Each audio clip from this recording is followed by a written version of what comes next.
2022 ডিসেম্বরে মুক্তি পেয়েছিল হত্যাপুরী, আর এবার 2024 10ই মে মুক্তি পাচ্ছে নয়ন রহস্য। সেই রহস্যের অনুসন্ধান করতেই আজ এখানে আসা, আর আমার সঙ্গে রয়েছেন সন্দীপ রায়। নমস্কার। ছোটবেলায় আমাদের যেটা হতো, একটা ফেলুদা বই পড়ার পরে অপেক্ষা থাকতো, বা তখন অনেকগুলো বই বেরিয়ে গেছে, বা যদি পর্দায় দেখার অপেক্ষা থাকতো যে আবার কবে ফেলুদা আসবে। সেই অপেক্ষা কি আপনারও থাকে? সেই অপেক্ষা না, সবসময় যে দুটো পর পর ফেলুদা করতে ইচ্ছে করে তা না, ফেলুদা করতে ভীষণ ভালো লাগে, কিন্তু একটা ফেলুদা হলো, একটা অন্যরকম ছবি হলো, এরকম একটা সবসময় সেটা কিন্তু হয়ে ওঠে না। যেটা এক্ষেত্রে এবারে হলো, হত্যাপুরীর পরে একটু বেশি দিন একটু ওয়েট করতে হলো আর কি, কারণ শীতকালে আমরা ছবিটাকে আনতে পারলাম না, আলটিমেটলি গরমকালে। যদিও এক হিসেবে আমি জানি না, কারণ শীতকালে ছুটির স্প্যানটা একটু কম, গরমকালে একটু বেশি। আশা করছি সেটা কিছু, মানে এরপরে হয়তো শুধু গরমকালেই ছবি রিলিজ করবে ফেলুদা, সেটা নয়। এখন আমার আমার মানে এটা করার মেন উদ্দেশ্য হচ্ছে নয়নের জন্য।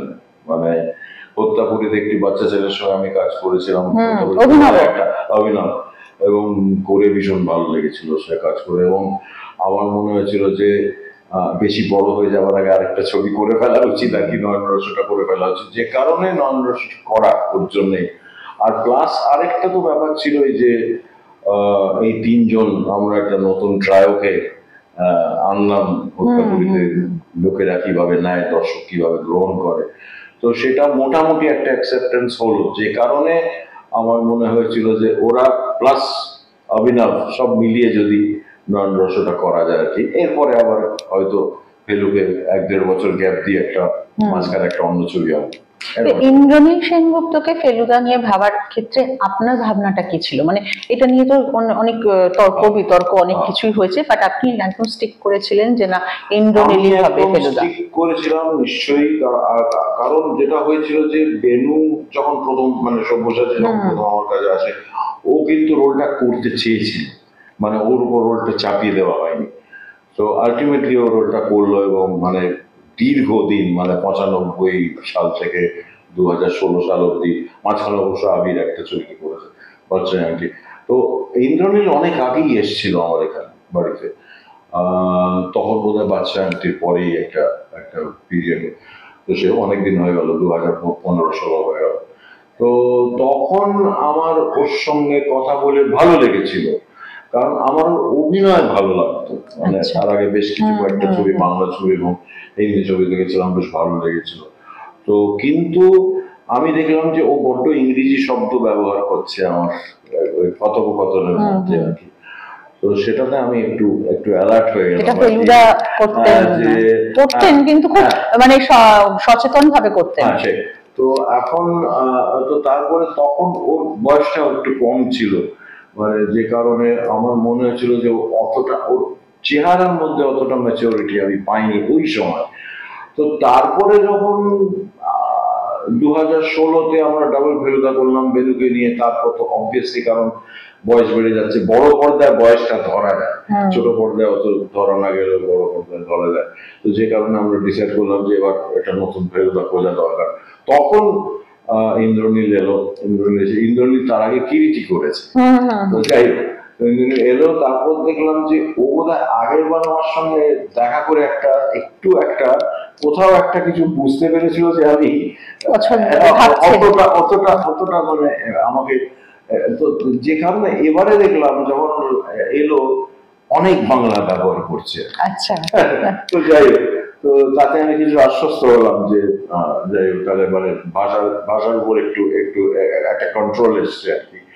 তো আর চেহারাটা আমার বেশ ভালো লাগলো, তখন এটা একটু ঠিক হয়ে গেছে আর কি চেহারাটা। তো তাই ওকে নেওয়া, এবং আমরা খুব কেয়ারফুল হয়ে গেছিলাম। এবং তার আগে কিরিটি করেছে, আমি বলেছিলাম যে দেখো, আমি কিন্তু কিরিটি, তুমি যদি একসঙ্গে কিরিটি আর ফেলুদা করো তাহলে কিন্তু তোমাকে একটা আইডেন্টিটি ক্রাইসিস হয়ে যাবে। তো ও বললো না, আমি করবো, বলে কিরিটি করবো না। কাজেই আমি একটু কনফিডেন্স পেলাম। আর কিন্তু সবসময় শুটিং এর সময় একটা যেটা হতো যে আমাদের কেমিস্ট্রিটা খুব ভালো তৈরি হয়েছিল, খালি মাঝে মাঝেই মানে একটা বড় ডায়লগ বলে আমার দিকে তাকাচ্ছে শটের পরে যে সব ঠিক হলো কিনা। তো তারপর ডাবিং বলে তো একটা বস্তু আছে যেখানে একটু ইমপ্রুভ করা যায়। তো কাজেই আমার আমার মনে হয়েছে যে ওকে ভালো মানিয়েছে ফেলুদা হিসেবে সব দিক থেকে। আর ওর এমনি একটা গাম্ভীর্য রয়েছে, একটা ম্যাচুরিটি রয়েছে, একটা স্ক্রিন প্রেজেন্স রয়েছে, আর হাইটটাও ঠিক আছে, আর হাসিটা খুব মানে বেশ দিল খোলা একটা হাসি রয়েছে। আর বাঙালিয়ানাটা তো এসে যাচ্ছে আস্তে আস্তে। দাদা আমরা যেটা দেখে এসেছি যে সত্যজিৎ রায় যেটা করেছিলেন ফেলুদা মানেই সৌমিত্র চট্টোপাধ্যায়, সেই জায়গাটা থেকে দর্শককে একটু সরিয়ে আনতে এটা তো একটা যথেষ্ট ভাবনার বিষয় ছিল। নিশ্চয়ই আপনারও এটাও চাপ ছিল যে নেবে কিনা দর্শক, মানে সেটা ইন্দ্রনীলকে না, সেটা বেনুর ক্ষেত্রে হ্যাঁ একদম ছিল, কারণ বেনু একেবারে অপোজিট সৌমিত্র। এখন সেখানে সৌমিত্র কাকা কাজ করছেন, যিনি ফেলুদাকে ইনভেন্ট করেছেন তার ছবিতে কাজ করছেন, ফেলুদার স্রষ্টার ছবিতে কাজ করছেন, সে তো একটা আলাদা একটা ইম্প্যাক্ট হবেই। এখন সেখানে ভীষণ ভয় ছিল। কিন্তু এখনকার ওই একটা যেটা হয় যে এখনকার প্রজন্ম মানে তখনকার প্রজন্ম যেটা বেনু যখন আমাদের সময় করছে, তারা তো খুব মানে হোল হার্টেডলি অ্যাকসেপ্ট করলো বেনুকে, যে কারণে বেনু এতদিন চালিয়ে গেল আর কি টেলিভিশনে, তারপর বড় পর্দায় ইত্যাদি। সেটা অ্যাকসেপ্টেড না হলে তো হতো না, তো সেটা পারতাম না আমি। তো তারপরে আবার এই কিন্তু একদম আলাদা, এ মানে এ সৌমিত্র কাকা এবং বেনুর মাঝামাঝি বুঝতে পারছেন। এবং সেখানে কিছু দর্শক ডেফিনেটলি অ্যাকসেপ্ট করেছে এবং আশা করি ভবিষ্যতে আরো করবে। এই অভিনেতার পক্ষে কি একটা চাপ থাকে? সবসময় চাপ থাকে, সব ছবি করতেই চাপ থাকে, শুধু না ওই জায়গাটা সেই সৌমিত্র চট্টোপাধ্যায় সেই চাপটা, কারণ একবার বেনু চলে আসার ফলে সেই চাপটা চলে গেছে, সেটা নেই। কিন্তু সব সময়, কারণ ওটা তো বেঞ্চমার্ক একটা, কারণ সোনার কেল্লার বেঞ্চমার্কে তো পৌঁছানো আমাদের পক্ষে অসম্ভব, এটা পারবো। এখন সে চেষ্টা করে লাভ নেই, এটা বোকামি হবে। তো কাজেই আমরা নিজের একটা বেঞ্চমার্ক তৈরি করার চেষ্টা করছি, যেটা বেনু একটা খুব সাকসেসফুলি সেটা মানে সৌমিত্র ভাই জুতোটা পরে নিয়েছে আর কি, একটা ব্যাপার। তো এবং বেনুর যেটা হয়, ওর একটা অদ্ভুত একটা পার্সোনালিটি, গলার আওয়াজ, হাঁটা চলা ইত্যাদি, হাইট ফাইট সব মিলিয়ে একটা বেশ জমিয়ে পড়েছিল বেশ কিছুদিন, এবং আমাদের মধ্যে একটা অদ্ভুত ভালো কেমিস্ট্রি তৈরি হয়ে গেছিল। ওই দিনগুলো আমি সত্যি মিস করি এখনো। তো তারপরে তো এবার তো চেঞ্জ হবেই, সেই চেঞ্জটা অবধারিত, কিছু করার নেই। এবং সেটা এখন কিন্তু সবসময় একটা টেনশন হয় যে ওই মানে সৌমিত্র কাকার মতো জায়গায় পৌঁছানোটা খুব কঠিন, যে আমরা চেষ্টা করছি। এই যে প্রমোশন এখন যে ছবির ক্ষেত্রে হয়, যেটা মানে হচ্ছে, এটা তো আগে ছবির ক্ষেত্রে ছিল না, কিন্তু এখন ট্রেলার, টিজার, প্রমোশন এই জিনিসগুলো হয়। আপনার চোখে এটা কিভাবে? না, আমার চোখে এটা এখন তো আমাদের সেটা অ্যাকসেপ্ট করে নিতে হবে সময়ের সঙ্গে সঙ্গে, কারণ এখন তো মানে ফিল্মটা একটা প্রোডাক্ট হিসেবে দাঁড়িয়েছে। আমি কারণেই বলছি, আমি দেখছিলাম যে হাসি মুখে আপনি একের পর এক ইন্টারভিউ দিয়ে যাচ্ছেন, মানে এটা সত্যি আমাদের একটা বড় পাওনা। অভ্যেস হয়ে গেছে, এটা অভ্যেস হয়ে গেছে, কারণ ক বছর থেকেই যে এই ব্যান্ডটা তো চেঞ্জ হয়েছে, একটা সাডেন চেঞ্জ হয় তো বেশ কয়েক বছর ধরে, মানে ওই ডিজিটাল ফরম্যাট এসে যাওয়ার ফলে একটা ব্যাপার হয়েছে, ট্রেলার হয়েছে, টিজার হয়েছে, মানে গানের প্রমোশন হয়, পোস্টারের প্রমোশন হয় ইত্যাদি, একটু বাড়াবাড়ি হয় কিন্তু হয়, এবং সেটা মেনে নিতে হয়। এবং মানে প্রশ্ন ঠিক থাকলে তো কোনো অসুবিধা নেই, প্রশ্ন বেঠিক থাকলে একটু অস্বস্তিতে পড়তে হয়, কিন্তু আদারওয়াইজ ঠিকই আছে। এটা করতে হবে, এটা অনেকদিন ধরেই করতে হচ্ছে, এবং এটাকে অ্যাকসেপ্ট করে নিতে হবে। কারণ এমনিতে যেটা হয়েছে, আমরা ভীষণ এখন লেজি হয়ে গেছি, মানে আমাদের একটু মাথায় হাতুড়ি পিটিয়ে বলতে হয় যে ছবিটা রিলিজ করছে, আসছে, দেখো, এরকম একটা ব্যাপার, কাজে সেটা এসে গেছে এবং সেটা আমরা অ্যাকসেপ্ট করে নিয়েছি। কিন্তু আমার কোনো সময় ওইটা মনে হয় না যে বেশি মানে পাবলিসিটি বা বেশি প্রমোশনটা খুব একটা ছবির পক্ষে ভালো, কারণ তাহলে লোকেদের এত বেশি এক্সপেকটেশন হয়ে যায় যে সেই এক্সপেকটেশনে রিচ করাটা আমাদের পক্ষে একটু কঠিন হয়ে পড়ে।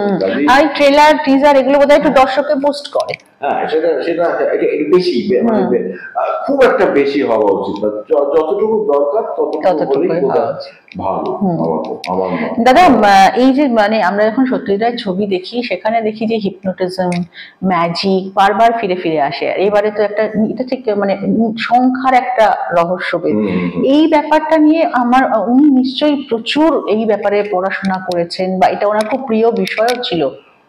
ওর প্রিয় বিষয় মানে একটা তো সুপারন্যাচুরাল একটা ওকাল্ট এবং সুপারন্যাচুরাল এইসব বিষয়ে একটা প্লাস মানে প্রচুর ভূতের গল্প আছে, সুপারন্যাচুরাল সাংঘাতিক সব ভূতের গল্প রয়েছে। তো হ্যাঁ সংখ্যা এবং ওর একটা ম্যাজিকেও ভীষণ ইন্টারেস্ট ছিল ছেলেবেলা, দেখে এসেছি ছবিতে। হ্যাঁ ভীষণ ইন্টারেস্ট ছিল এবং একটু একটু করে অনেক ছবিতেই ওর ছবিতে ম্যাজিক ছড়িয়ে ছিটিয়ে রয়েছে আর কি। আর এই ছবিতে তো ম্যাজিক একটা প্রধান একটা ব্যাপার এবং ম্যাজিশিয়ান একটা খুব ইম্পর্টেন্ট রোল। শুরুটাই তো হচ্ছে বোধহয় একটা ম্যাজিক শো দিয়ে, এবং দেবনাথ বাবুও ম্যাজিক শিখে গেছেন অলরেডি আমার মনে হয়। উনি যথেষ্ট মানে উনি তো মানে একটা পার্ট টাইম ম্যাজিশিয়ান হয়ে যেতে পারে। আর এই যে হিপনোটিজম ব্যাপারটা, হ্যাঁ হিপনোটিজমটা তো আছে, হিপনোটিজম আমরা সোনার কেল্লাতেও দেখেছিলাম ডক্টর হাজরা। হ্যাঁ হিপনোটিজম তো নানা রকমের পদ্ধতিতে হয়, কাজে এটা অন্যরকম একটা পদ্ধতিতে হচ্ছে, কাজে হ্যাঁ মানে আছে হিপনোটিজম আছে এবং তা নিয়ে একটু মজাও আছে, ইন্টারেস্টিং সব ব্যাপার রয়েছে।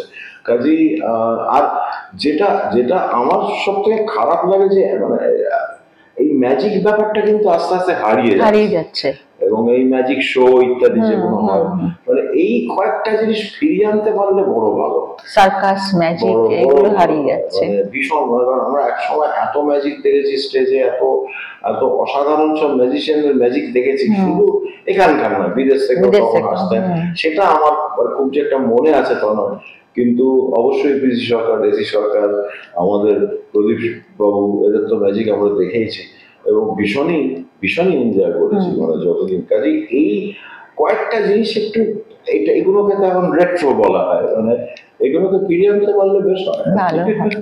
কাস্টিং এর ক্ষেত্রে দাদা, কাস্টিং এর ক্ষেত্রে যেটা এবার দেখলাম যে দক্ষিণী স্টার একজন রয়েছেন প্রভাকর, নয়ন রহস্যতে প্রভাকর রয়েছে, দক্ষিণী অনেকে রয়েছে, মোহন আকাশে এখানে আবার ফিরে এসেছেন, মোহন আকাশে আমাদের বহু ছবিতে করেছেন, করেছেন ইত্যাদি, আমাদের অত্যন্ত প্রিয় অভিনেতা, তাকে আবার ফিরিয়ে আনা হয়েছে।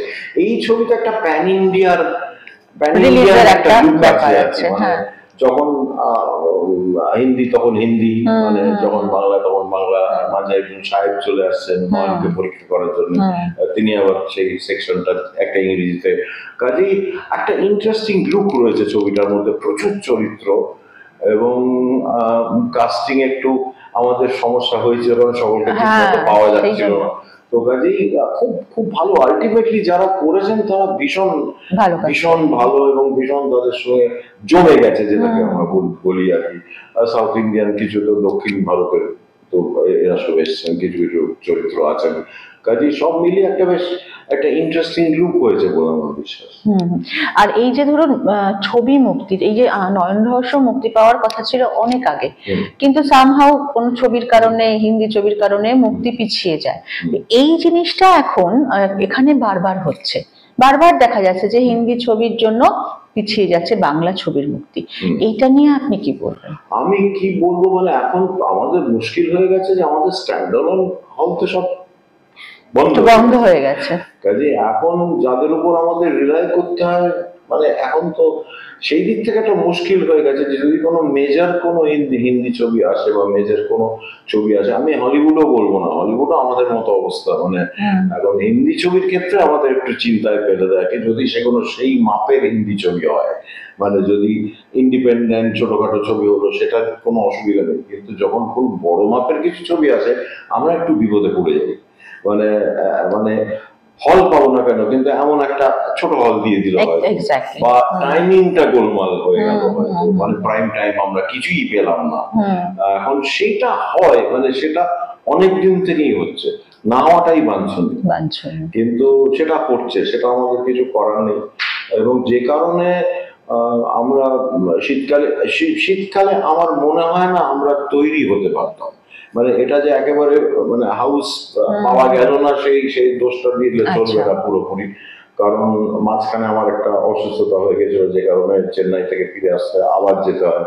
কাজেই সব মিলিয়ে পোস্ট প্রোডাকশনটা একটু গোলমাল হয়ে গেছিল আর কি। তার ফলে যে কারণে খুব সুষ্ঠুভাবে একটা মানে ছবিটাকে মানে নিজের মনের মতো কমপ্লিট করাটা বোধহয় যেত না ওই কম সময়ের মধ্যে। কাজেই শীতকালে হলো না, সেটা একেবারে হিন্দি ছবি এলো বলে হলো না সেটা আমি বলবো না, কিন্তু হলে আমরা একটু অসুবিধায় পড়তাম, মানে আমাদের প্রবলেম হতো। তো এবারে আশা করি সব ভালো ভালো হবে।